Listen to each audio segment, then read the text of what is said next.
I want to salute you, homie, for building your own thing and doing your own thing, creating your own platform, your own website. With my boy Alfred on MrTaliaferro.com. MrTaliaferro.com. Right now, I'm about to go to Walmart. Just to see you with your logo on your mics. You're rocking with MrTaliaferro.com. Y'all go to MrTaliaferro.com. It's going down. My biggest gift is my voice.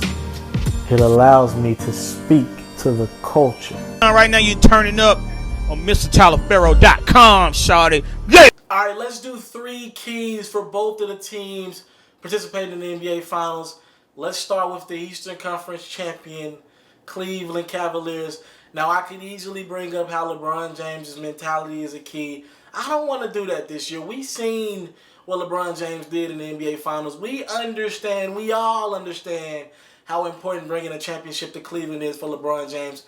Let's get away from LeBron James. Let's bring up some other components for the Cleveland Cavaliers. At number 3, I think the key for the Cleveland Cavaliers is for Kyrie Irving, the point guard who was injured. He got injured in Game 1 last year. I believe his defense on Steph Curry is essential for Cleveland Cavaliers winning this series. And you're probably like, duh. But for me, it gets a little deeper than that. For me, it's Kyrie Irving's ability to not switch pick and rolls. Now, we just watched the Oklahoma City Thunder Golden State series.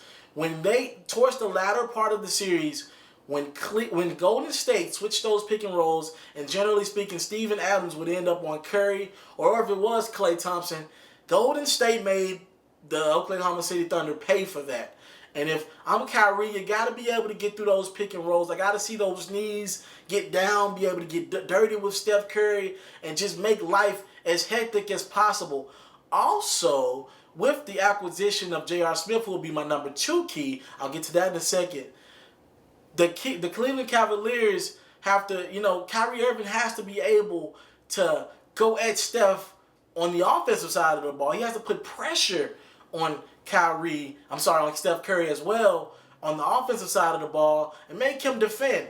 Now, if Golden State, Steve Kerr decides to go with Klay Thompson on Kyrie Irving, that's where my number 2 component, J.R. Smith, comes into play.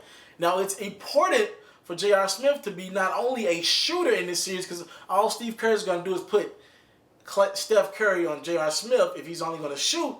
It's important for J.R. Smith to get to the rim like he's been doing so far in the playoffs. It's important for him to get to the rim, get to the rack, show some of that athleticism. We don't sleep on J.R. Smith. He's been one of the most athletic players in the NBA over the last 10 years. Let's not sleep on who he was coming out of high school. J.R. Smith has athleticism out of this world. He's older now. You don't see it as much. But it's important for J.R. Smith to get to the lane and score.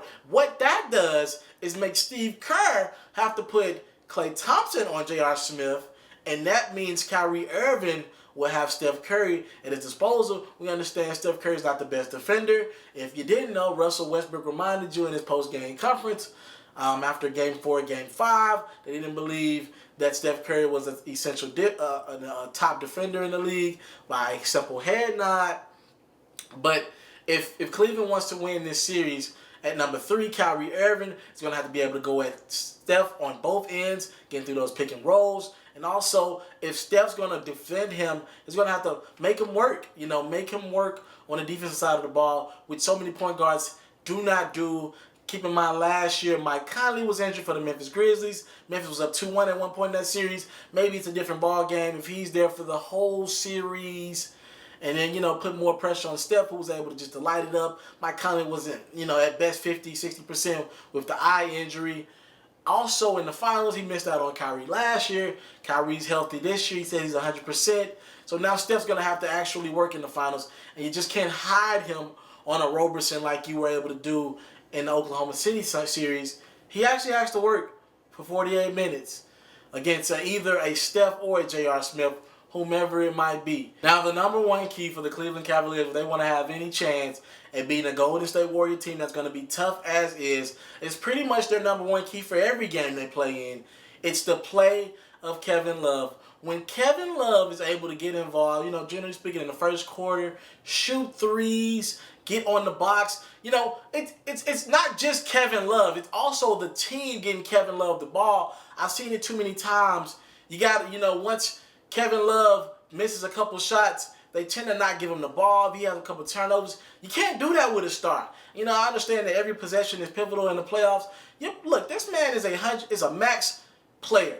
You got to be able to trust him. You would never do that. Miami would never do this with Chris Bosh. They trusted Chris Bosh through the good and the bad. You got to be able to trust Kevin through the good and the bad, not just for this year, but for years going forward. At some point, we expect LeBron James to slow down half a step. If you really want to put some trust in Kevin Love, understand that he's going to be your big man going forward, you got to get the man the ball. So it's both ends. It's for Kevin to stay involved mentally even when his shots aren't going. Is he still able to rebound the basketball? Is he still able to play decent defense on a Draymond Green or a Andrew Bogut? Is he able to rebound the ball and help Tristan Thompson out? Grab a couple boards. LeBron James cleans up Kevin Love's mess on the rebounds a lot.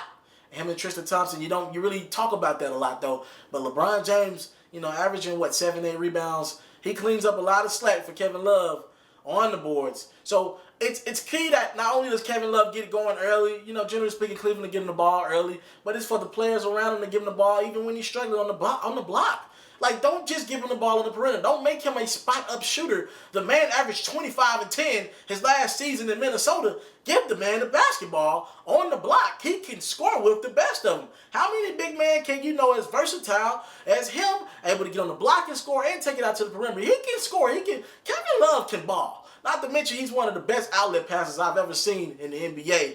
Check it out. Check your history. Nobody throws outlet passes like Kevin Love does. I know that's a weird stat, weird thing to say, but he does it with the best of them if he gets the boards. Kevin Love can hoop. He's one of the best players in this game regardless, just on pure talent alone. He needs the basketball. Also, it's a little bit on the head coach, Tyronn Lue. You have to play this man in the fourth quarter. I get it. When things are not going his way, you don't want his demeanor to sit on the rest of the team.